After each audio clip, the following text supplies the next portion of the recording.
La construction de la première raffinerie de manganèse du Ghana devrait commencer en août 2024 selon Samuel Abou Jinapor, ministre des Terres et des Ressources naturelles. D'un coût de 450 millions de dollars, la raffinerie sera implantée à proximité de la mine de Tsuta dans la région occidentale. Cette initiative fait partie d'une stratégie plus large du gouvernement ghanéen visant à valoriser les minéraux verts, en particulier le manganèse, essentiel à la fabrication des batteries utilisées dans les véhicules électriques. Le manganèse fait partie des minerais les plus prisés au monde pour son utilité dans plusieurs applications stratégiques innovantes. Il se trouve qu'en Afrique, et notamment au Ghana, le sous-sol en regorge.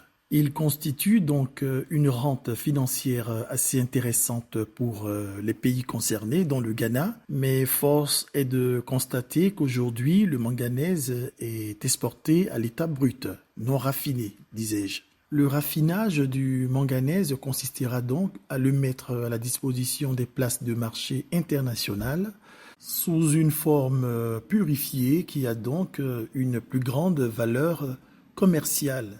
D'autres initiatives de transformation locale sont également prévues dans ce pays d'Afrique de l'Ouest, comme un projet de raffinerie de bauxite et la construction d'une raffinerie d'or d'une capacité de 400 kg.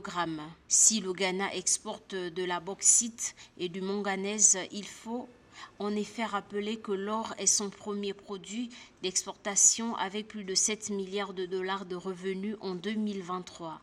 Pour le Ghana, qui envisage de faire du secteur minier l'un des fers de lance de son émergence économique, le manganèse vient en bonne position pour pouvoir contribuer à atteindre cet objectif. Le projet de raffinerie devrait créer 360 nouveaux emplois, dont 330 ouvriers de production et 30 personnels techniques et de gestion. En 2023, le Ghana était le quatrième producteur mondial de minéraux de manganèse, exportant plus de 4 millions de tonnes. Le pays manque cependant de capacité de raffinage. 95% de son minerai brut était exporté vers la Chine.